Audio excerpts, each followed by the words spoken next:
Hi friends, welcome to my channel. Friends, నేను astrology classes కోసం చెప్పాను కదా. నేను జనరల్గా మీకు ఒక చిన్న డెమో చెప్తాను.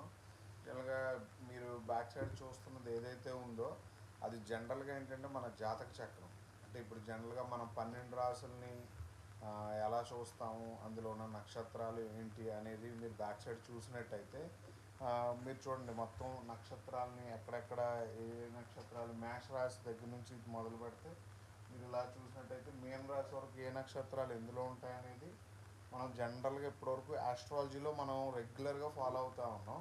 బట్ మీరు ఎప్పుడైనా ఆలోచించారా, ఇది ఒక విశ్వం అనుకోండి, ఇది మన భూమండలం మొత్తం అనుకోండి, మిగిలిన మతాలు, మిగిలిన యొక్క ఆచారాలు, మిగిలిన ప్రాంతాలు ఇవన్నీ కూడా ఈ విశ్వంలోనే ఇమిడ్చారని మన ఋషులు మీరు ఎప్పుడైనా ఆలోచించారా లేదో నాకు తెలియదు. బట్ ఎందుకంటే నేను ఎప్పుడు ఆస్ట్రాలజీని ప్రకృతికి అనుసంధానంగా చెప్పడానికి ట్రై చేయడానికి గల కారణం కూడా అదే. ఇందులో ప్రకృతి దాగి ఉంది.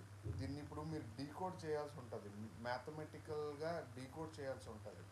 ఇప్పుడు అమెరికాలో జాతకం చూస్తే ఇదే జాతక చక్రాన్ని సేమ్ దశలు సిస్టమ్స్ వేసి చూస్తామా, లేకపోతే అక్కడ ప్రకృతిని అనుసరించి దీన్ని డీకోడ్ చేస్తామా, లేదా ఒక దశ ఇలా నడుస్తుందని చెప్పుకోవడం అనేది కామన్. ఇప్పుడు మీకు ఎలాగంటే చాలామంది వ్యక్తులు ఇప్పుడు ఫారినర్స్ వచ్చి ఇండియన్ కల్చర్ని అడాప్ట్ చేసుకోవడం, ఇండియన్స్ చాలామంది వెళ్ళి క్రిస్టియన్ కల్చర్ని అడాప్ట్ చేసుకోవడం, రకరకాల మతాలు రకరకాల ఆచారాల్లో అనేది వెళ్ళడం అనేది కామన్. దాన్ని మీరు ప్రిడిక్ట్ చేయవసరం లేదు.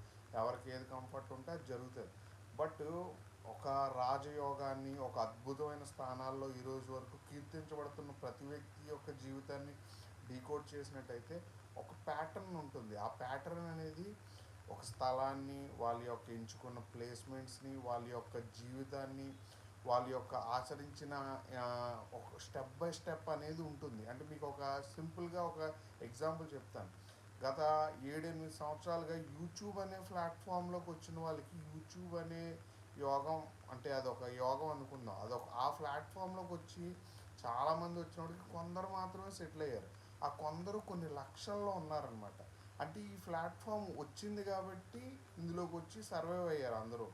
అంటే ఏంటి, ఈ ప్లాట్ఫామ్లోకి రావడానికి గల యోగం కూడా కాలం తీసుకొచ్చింది. లేకపోతే ఇప్పుడు మనం చూస్తున్న చాలామంది క్రియేటర్సు లేదా ఫుడ్ బ్లాగర్స్, ట్రావెలర్స్ కూడా ఎక్కడ ఉండేవాళ్ళు అక్కడే ఉండిపోయేవారు. అలాగే జీవితాల్లో యోగం కాలంతో పాటు, ప్రకృతితో పాటు ఏ యోగం వస్తే ఎక్కడి నుంచి ఏం చేస్తారు. ఇప్పుడు పల్లెటూరులో ఉన్న వాళ్ళకి కూడా యూఎస్ నుంచి డాలర్స్ రూపంలో ఇన్కమ్ అనేది జనరేట్ అయిందంటే ఎలాంటి యోగం వచ్చింది అంటే ప్రకృతి ఏ రకమైన మార్పు చేసింది, నీచభంగ రాజయోగాలు ఏమొచ్చాయి లోకంలోకి, అది ఇంపార్టెంట్ అనమాట. మన క్లాసెస్లో అలాంటివి అద్భుతాలు ఎన్నో ఉన్నాయి.